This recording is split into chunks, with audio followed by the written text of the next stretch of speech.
നമസ്കാരം. പതിരും കതിരും.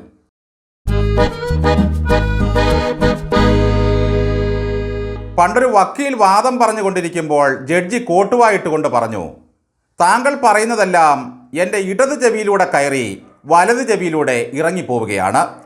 കോടതി മുറിയിൽ അപ്പോൾ കൂട്ടച്ചിരികൾ ഉയർന്നു. അപ്പോൾ വക്കീൽ പറഞ്ഞു, യെസ് യുവർ ഓണർ, ഇപ്പോൾ ഒരു കാര്യം മനസ്സിലായി, അങ്ങയുടെ രണ്ട് ചെവികൾക്കുമിടയിൽ ഒന്നുമില്ലെന്ന്. അതോടെ കോടതി മുറിയാകെ നിശബ്ദമായി. ഇതുപോലെ ഇടത് സ്ഥാനാർത്ഥികൾ തെരഞ്ഞെടുപ്പ് കാലത്ത് പറഞ്ഞ സുഖിപ്പിക്കൽ ഡയലോഗുകളൊക്കെ ഒരു കാതിലൂടെ കേട്ട് മറ്റേ കാതിലൂടെ ഇറക്കിവിടാൻ നാട്ടുകാരും പഠിച്ചു കഴിഞ്ഞു. അത് പക്ഷേ അവരുടെ രണ്ട് ചെവികൾക്കുമിടയിൽ ഒന്നുമില്ലാത്തത് കൊണ്ടല്ല, ഉള്ളതുകൊണ്ടാണ്. തെരഞ്ഞെടുപ്പ് സമയത്ത് സ്ഥാനാർത്ഥികളുടെ പലവിധ ആക്ടിങ്ങുകൾ നമ്മൾ കണ്ടിട്ടുണ്ട്. പക്ഷേ കൊല്ലത്തെ മുകേഷ് അണ്ണൻ്റെ ആക്ടിംഗ് ആയിരുന്നു അൾട്ടിമേറ്റ് ആക്ടിംഗ്.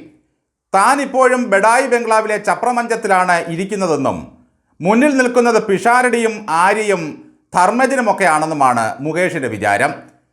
ചില്ലറ കുത്തിത്തിരിപ്പൊക്കെ ഉണ്ടാക്കുമെങ്കിലും റിപ്പോർട്ടറിലെ അരുൺകുമാറാണ് മുകേഷിനെ തെരഞ്ഞെടുപ്പ് കാലത്ത് ശരിക്കും ട്രോളിയത്. ഹിന്ദിയും ഇംഗ്ലീഷും അറിയാത്ത താങ്കൾ ഡൽഹിയിൽ ചെന്നാൽ എങ്ങനെ കാര്യങ്ങൾ സാധിക്കുമെന്ന് ചോദിച്ചപ്പോൾ മുകേഷ് ആദ്യം ഒന്ന് ചമ്മിയെങ്കിലും ഉടൻ വന്നു ഉത്തരം, അതിനല്ലേ എൻ്റെ ആക്ടിങ്. എന്തായാലും അങ്ങനെയൊരു ആക്ടിങ്ങിനുള്ള അവസരം കൊല്ലത്തുകാർ മുകേഷിന് കൊടുത്തില്ല.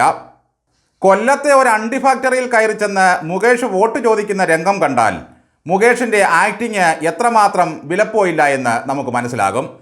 തൻ്റെ മുത്തശ്ശി കശുവണ്ടി ഫാക്ടറിയിലെ ജോലിക്കാരിയായിരുന്നെന്നും അവരുടെ കൈകളിൽ അണ്ടിക്കറയുടെ മണമുണ്ടെന്നും പറഞ്ഞ് മുകേഷ് ഒരു അഭിനയം കാഴ്ചവെച്ചു. ആ കഥ കേട്ടപ്പോഴേ തൊഴിലാളികളായ സ്ത്രീകളുടെ കാതിൽ ഒരു ഡയലോഗ് മുഴങ്ങിയിട്ടുണ്ടാകും, കമ്പിളിപ്പുതപ്പി കമ്പിളിപ്പുതപ്പി.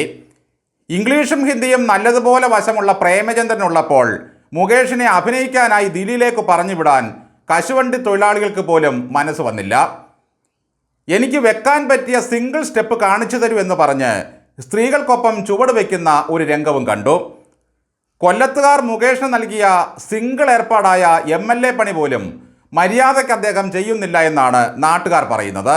മുകേഷ് കൊണ്ടുവന്ന ഒരു പാലത്തിലൂടെ സഞ്ചരിച്ചാൽ കൃത്യം കായലിൽ ചാടാം, ആ നിലയിലാണ് നിർമ്മാണം എത്തി നിൽക്കുന്നത്. മഴവിൽ മനോരമയിലെ കിടിലം പരിപാടി പോലെയാണ് മുകേഷിൻ്റെ ഇപ്പോഴത്തെ അവസ്ഥ.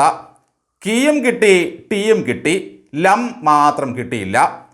പുതുപ്പള്ളിയിൽ ചെന്ന് ഉമ്മൻചാണ്ടിയെ ചെറുതാക്കി വികസന മുരടിപ്പിനെ പറ്റി ഫലിതം പറഞ്ഞയാളാണ് മുകേഷ്.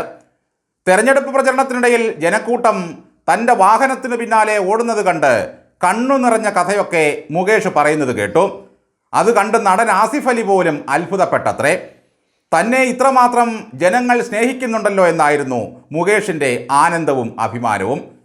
ജനക്കൂട്ടം കണ്ട് ഇതേ ആനന്ദം അനുഭവിച്ചയാളാണ് ശൈലജ ടീച്ചറും തോമസ് ഐസക്കും തൃശ്ശൂരെ VS സുനിൽകുമാറുമൊക്കെ. ഒപ്പം കൂടുന്ന ഒരൊറ്റ എണ്ണത്തിനെ വിശ്വസിക്കാൻ പറ്റില്ല എന്ന അവസ്ഥയിലായി ഇടതുപക്ഷക്കാരുടെ കാര്യം. ടീച്ചറമ്മയ്ക്ക് വേണ്ടി പാട്ടുപാടി താളമിട്ട മാളിയേക്കൽ തറവാട്ടുകാർ പോലും വോട്ട് കുത്തിയിട്ടുണ്ടാകില്ല. ടീച്ചറെ പിന്തുണച്ചതിൻ്റെ പേരിൽ അവരും അപമാനിക്കപ്പെട്ടു. ഇതാണ് ഈ പാർട്ടിയുടെ ഇപ്പോഴത്തെ ഒരവസ്ഥ. ഇപ്പോൾ ഫലം വന്നപ്പോൾ യാഥാർത്ഥ്യം ബോധ്യമായ മുകേഷ് ഒരു പോസ്റ്റ് ഇട്ടതും വിവാദമായി. പ്രതികൂല കാലാവസ്ഥയിലും തനിക്ക് വോട്ട് നൽകിയ ജനങ്ങൾക്കുള്ള നന്ദിയായിരുന്നു ആ പുലിവാൽ പിടിച്ചത്. തൊട്ടു താഴെയായി പിണറായി വന്ന് മുകേഷിൻ്റെ കൈ പിടിച്ചുയർത്തിയ ചിത്രവുമുണ്ടായിരുന്നു. ഇതിൽ പ്രതികൂലം എന്നത് പിണറായി ആണെന്ന് മുകേഷ് പറയാതെ പറയുകയാണ്. എന്തോ കുത്തി പറയും പോലെ ഒരു തോന്നലുണ്ടായി. വെയിൽ കൊണ്ട് കരുവാളിച്ചു എന്നല്ലാതെ മുകേഷിൻ്റെ സ്ഥാനാർത്ഥിത്വം കൊണ്ട് പാർട്ടിക്കോ അദ്ദേഹത്തിനോ യാതൊരു ഗുണവും ഉണ്ടായില്ല. പാർട്ടിയുടെ ചെങ്കോട്ടകളെ പോലും പരാജയത്തിൻ്റെ ലെങ്കോട്ടി ഉടിപ്പിച്ചയാളാണ് പിണറായി വിജയൻ. മുകേഷ് അല്ല, സാക്ഷാൽ മമ്മൂട്ടി വന്ന് മത്സരിച്ചാലും ഇതായിരിക്കും അവസ്ഥ. കാരണഭൂതൻ്റെ പിപ്പിടിയും വിരട്ടലും കണ്ട് നാട്ടുകാർ പേടിച്ച് ചെന്ന് വോട്ട് ചെയ്യുമെന്നാണ് സ്ഥാനാർത്ഥികൾ കരുതിയത്. കൊല്ലവും കണ്ണൂരും ആലപ്പുഴയും ഒക്കെ സമര പുളകങ്ങളുടെ കഥ കേട്ട് ചുവന്ന മണ്ണായിരുന്നു. ഇനി അതൊക്കെ ഓർമ്മകൾ മാത്രം. ഇതൊക്കെയാണെങ്കിലും സുരേഷ് ഗോപിയെ ആക്ഷേപിക്കുന്ന കാര്യത്തിൽ മുകേഷും ഗണേഷും മുന്നിൽ തന്നെ നിന്നു. നടനെന്ന നിലയിലാണ് സുരേഷ് ഗോപിയുടെ ജയമെന്ന് ഇപ്പോഴവർ കണ്ടെത്തിയിട്ടുണ്ട്. അപ്പോൾ ഈ മുകേഷ് ചെയ്തുകൊണ്ടിരുന്നത് അണ്ടിതല്ലലും വാർക്കപ്പണിയുമായിരുന്നോ എന്നൊരു മറു ചോദ്യവും ഇപ്പോൾ ഉയരുന്നുണ്ട്.